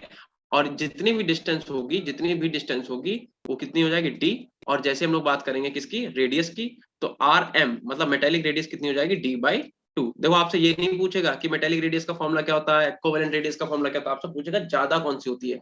अब बात करते हैं वॉन डर वाल रेडियस। वॉन डर वाल रेडियस मॉलिक्यूल्स के बीच में होती है, ठीक है। मान लो कि कोई मॉलिक्यूल्स आपके पास, एक ये कोई मॉलिक्यूल रखा हुआ है, ठीक है, एक मॉलिक्यूल ये रखा है, और कोई दूसरा मॉलिक्यूल मान लो आपके पास रखा हुआ है, ये रखा हुआ है, ठीक है। इसे आप मान लो Cl2 मॉलिक्यूल ये भी है, और क्लोरीन का ही दूसरा मॉलिक्यूल है। देखो वॉन डर वाल रेडियस हम लोग देखते हैं गैसियस एटम के बीच में, ठीक है। वॉन डर वाल जो रेडियस है वो देखी जाती है किसके बीच में, गैसियस एटम के बीच में। तो मान लो एक मॉलिक्यूल क्लोरीन का ये, एक मॉलिक्यूल क्लोरीन का ये है। अब हम क्या करेंगे, मान लो ये भी Cl है, ठीक है, और ये भी क्या है, Cl है। ऐसे इधर भी ये भी क्लोरीन एटम है, ये भी क्लोरीन एटम। हम क्या करेंगे, इसके न्यूक्लियस को इससे मिला दो, इसके न्यूक्लियस को क्या करो, इससे मिला दो। और जितनी डिस्टेंस है उसे हम लोग क्या बोल देंगे, फिर से अगेन इतनी डिस्टेंस को हम लोग बोल देंगे डी। और जैसे ही आप डी का आधा कर दोगे तो आप जब रेडियस निकालोगे वॉन डर वाल कितना हो जाएगा, डी/2, ठीक है। अब आपसे पूछेगा कि बताओ सबसे ज्यादा कौन सी रेडियस होती है, वॉन डर वाल रेडियस सबसे ज्यादा होती है, कोवेलेंट रेडियस सबसे ज्यादा होती है, मेटेलिक रेडियस, जल्दी बता दो, सर बता दो।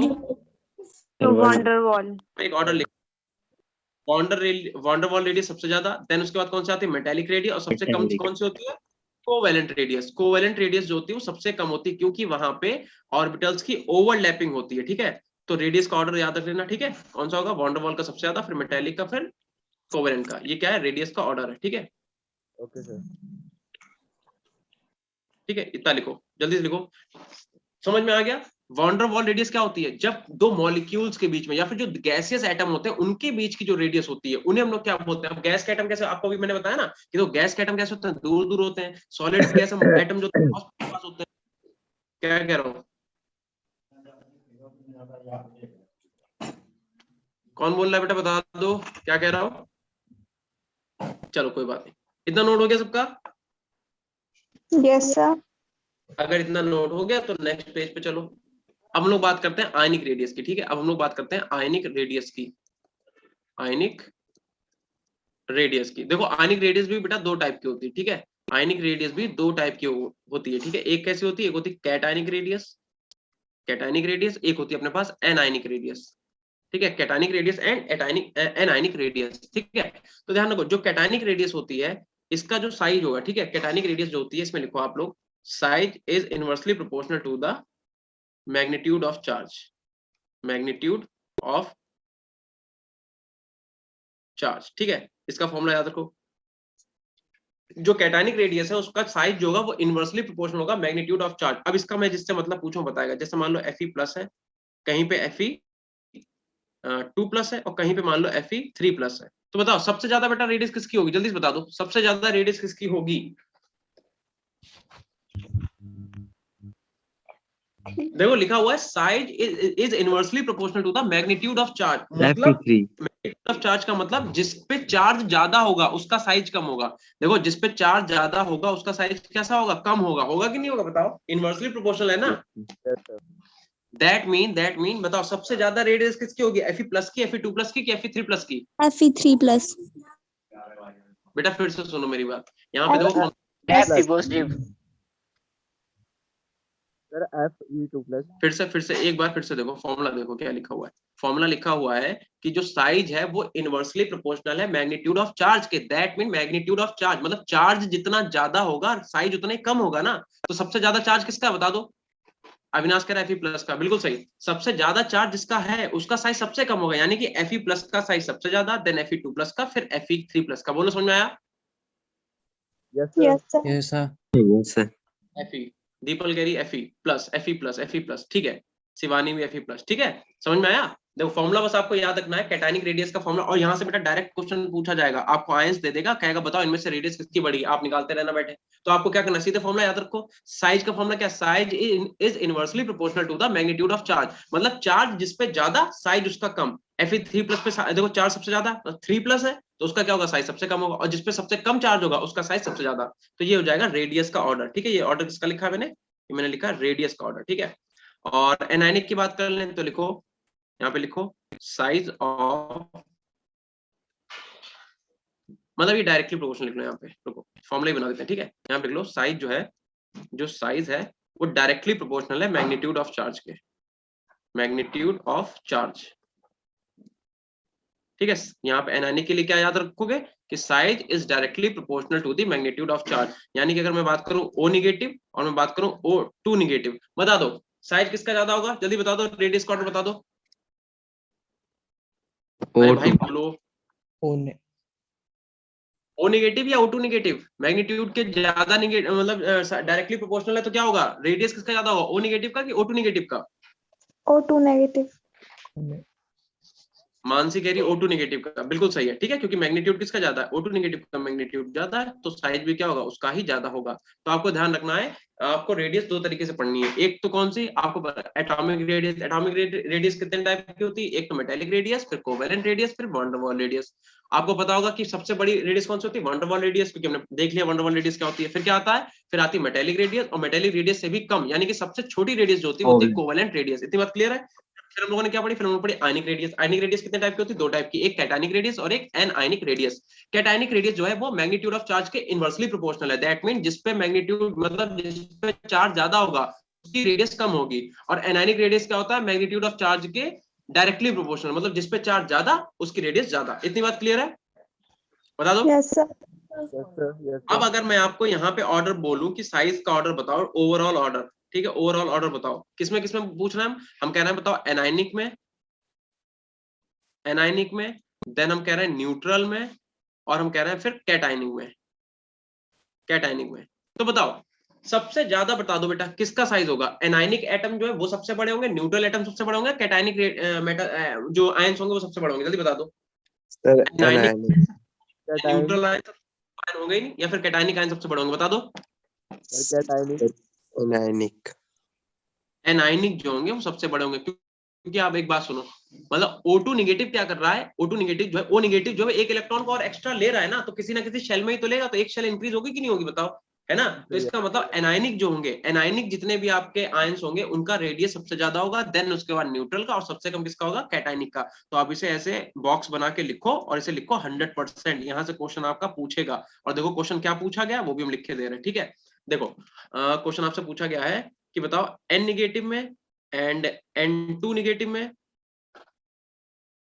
एक सेकेंड, ठीक है, N निगेटिव में, N2 निगेटिव में एंड N3 निगेटिव में, और बता दो रेडियस का, सबसे ज्यादा रेडियस किसकी होगी, जल्दी बता दो। Sir N3 negative. Right right right, N3 negative का रेडियस जो है सबसे ज्यादा हो जाएगा, फिर N2 निगेटिव का, और सबसे कम किसका होगा, N निगेटिव का। चलो जाओ, ठीक है, कितना लिख लिया सबने। चलो बच्चे आंसर दे रहे हैं। N3 negative Avinash, very good, ठीक है, मानसी भी बता चुकी, ठीक है। चलो अब चलते हैं नेक्स्ट पेज पे, ठीक है। Yes sir.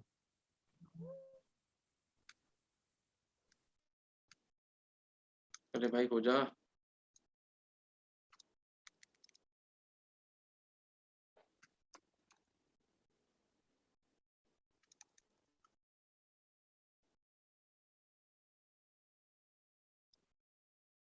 चलो ठीक है, अब आप हेडिंग डालिए आइसो इलेक्ट्रॉनिक स्पीसीज, ठीक है, हेडिंग डालो आइसो इलेक्ट्रॉनिक स्पीसीज, ठीक है, आइसो इलेक्ट्रॉनिक स्पीसीज, ठीक है, हेडिंग डालिए आइसो इलेक्ट्रॉनिक स्पीसीज। देखो आइसो मतलब होता है सेम, इलेक्ट्रॉनिक का मतलब इलेक्ट्रॉन। देखो आइसो का वर्ड का मतलब क्या होता है, सेम, तो हम इसे लिख सकते हैं सेम नंबर ऑफ इलेक्ट्रॉन, ठीक है। जहां पर सेम नंबर ऑफ इलेक्ट्रॉन होंगे उन्हें हम लोग क्या बोलेंगे, आइसो इलेक्ट्रॉनिक स्पीसीज बोलेंगे, ठीक है। आइसो का मतलब सेम और इलेक्ट्रॉनिक का मतलब इलेक्ट्रॉन, दैट मीन ऐसे एटम्स जिनके पास सेम नंबर ऑफ इलेक्ट्रॉन उन्हें हम लोग क्या बोलेंगे, आइसो इलेक्ट्रॉनिक स्पीसीज बोलेंगे। हाँ ठीक है अविनाश, ठीक है। तो देखो मैं आपके सामने एग्जांपल लिख रहा हूँ, जैसे मान लो हमने लिखा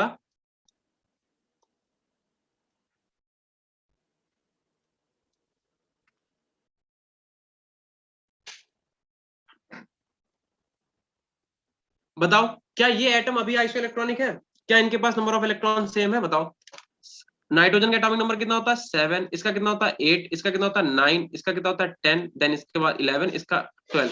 देखो आपको पता होगा जितने नंबर ऑफ इलेक्ट्रॉन होते हैं उतने ही नंबर ऑफ क्या होता है, प्रोटॉन होते हैं। तो नाइट्रोजन के अंदर नंबर ऑफ इलेक्ट्रॉन कितने, 7, ऑक्सीजन के अंदर 8 है, ठीक है। ऐसे आपका 9, 10 बढ़ते जा रहे हैं। तो क्या ये आइसो इलेक्ट्रॉनिक स्पीसीज है, बता दो, क्या ये आइसो इलेक्ट्रॉनिक स्पीसीज है, नहीं है, सब में नंबर ऑफ इलेक्ट्रॉन डिफरेंट है कि नहीं है, बताओ। नाइट्रोजन में 7 इलेक्ट्रॉन में 8 है, फ्लोरीन में 9 है, ऐसे नियॉन में कैसे हैं 10 है, फिर उसमें 11 है। क्या ये आइसो इलेक्ट्रॉनिक स्पीसीज है, नहीं है। तो अगर हम क्या करें, हम इसे अगर 3 इलेक्ट्रॉन दे दें और इसे हम N3 निगेटिव बना दें, हम इसे 2 इलेक्ट्रॉन देके इसे O2 निगेटिव बना दें, ठीक है, इसे अगर हम 1 इलेक्ट्रॉन देके F निगेटिव बना दें, और इससे 1 इलेक्ट्रॉन निकाल लें और इसे Na पॉजिटिव बना दें, इससे 1 इलेक्ट्रॉन निकाल के इसे Mg, सॉरी ये नियॉन था, रुको रुको रुको, नियॉन को ऐसे ही रहने दें, ठीक है, नियॉन को आप नियॉन ही रहने दो, मान लो नियॉन को नियॉन ही रहने देते हैं, ठीक है। और सोडियम का एक इलेक्ट्रॉन निकाल के उसे Na पॉजिटिव बना देते हैं, और मैग्नीशियम के 2 इलेक्ट्रॉन निकाल के इसे 2+ बना देते हैं।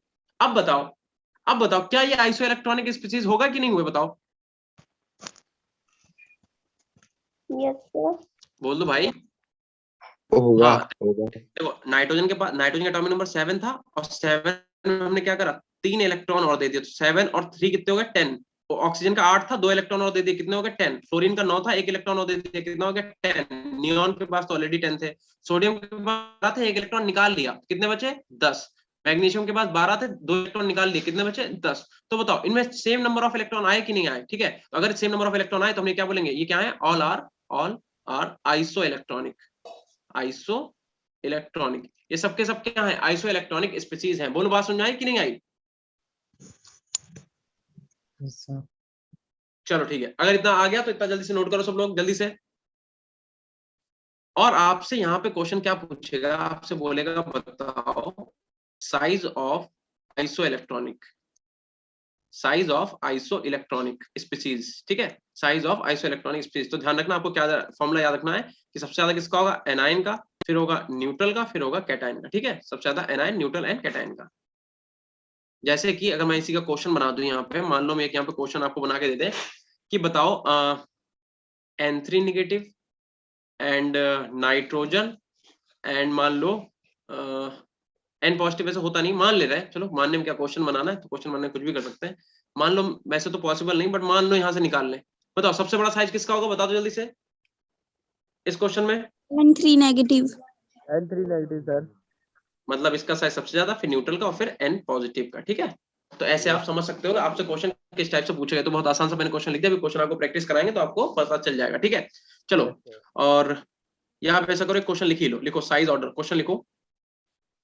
आपको क्या करना है, साइज का ऑर्डर बताना है, ठीक है, साइज का आपको ऑर्डर बताना है। और साइज क्या है, H2 negative, Cl negative, argon, potassium and calcium. बताओ जल्दी बता दो, साइज का ऑर्डर बता दो, इसमें क्वेश्चन में साइज का ऑर्डर बताइए। सबसे बड़ा आइटम कौन सा होगा, सबसे बड़ा आयन कौन सा होगा, बता दो सब लोग।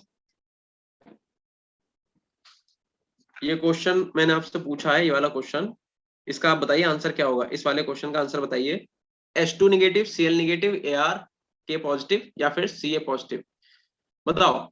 तो देखो क्या लिखा हुआ है, एनायन का साइज सबसे ज्यादा, एनायन कौन से, 2 हैं, और जितना मैग्नीट्यूड ज्यादा उतना साइज ज्यादा। पीछे पढ़ लो, पीछे पन्ना पलटो, आयनिक रेडियस में देखो क्या लिखा था कि मैग्नीट्यूड ऑफ चार्ज के डायरेक्टली प्रोपोर्शनल है। एनायनिक रेडियस क्या होती है, मैग्नीट्यूड ऑफ चार्ज के डायरेक्टली प्रोपोर्शनल, मतलब जितना चार्ज ज्यादा उतना ही रेडियस ज्यादा। दैट मीन H2 नेगेटिव की रेडियस सबसे ज्यादा, फिर Cl नेगेटिव की, फिर Ar क्या है, न्यूट्रल है, और फिर ये वाला, और फिर ये वाला। और कैटायनिक में क्या पढ़ा था, कैटायनिक में चार्ज जितना ज्यादा रेडियस उतनी कम, यानी कि चार्ज किसका ज्यादा है, 2। देखो पीछे पलट लो यार, पीछे पढ़ते नहीं तुम लोग, देखो इधर, यहाँ पे क्या लिखा है, कैटायनिक में क्या लिखा हुआ, size is inversely proportional to the magnitude of charge, और एनायनिक में क्या लिखा हुआ, size is inversely proportional to the magnitude of charge. बात समझ में आई, यानी कि Ca+ में चार्ज ज्यादा तो इसका क्या होगा, रेडियस कम। और ऐसे ही एनायनिक में क्या होता है, डायरेक्टली, यानी कि एनायनिक जितना ज्यादा चार्ज उतनी ही ज्यादा रेडियस। बोले इतनी बात सबको समझ आई? Yes sir. तो चलो एक और क्वेश्चन बताओ, Na+, Mg2+ और Al3+, बताओ रेडियस का साइज बताइए सब लोग। सर पहले Na+ फिर Mg2+। Na+ बच्चे बता रहे हैं, बिल्कुल सही, ठीक है, यानी कि आपको समझ में आ गया, ठीक है, Na+ फिर Mg फिर एल्युमिनियम। इतना मतलब क्लियर है? Yes sir. Yes sir. Yes sir. ठीक है, चलो नेक्स्ट स्लाइड पे चलते हैं, ठीक है। अब ये नेक्स्ट स्लाइड क्यों नहीं हो रहा भाई?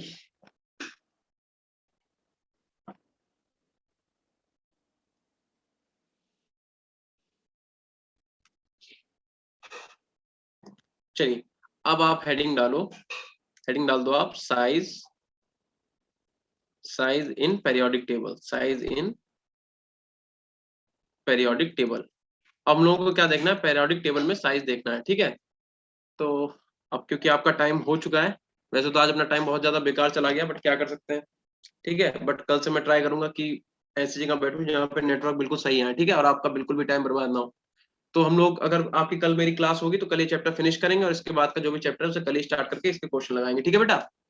Yes sir. तो बस अब आज यहीं तक रखना पड़ेगा, ठीक है, क्योंकि आपका टाइम भी ओवर हो गया। तो आप लोग बस आज यहीं तक रखिए, बाकी हम लोग कल से स्टार्ट करेंगे, ठीक है बेटा।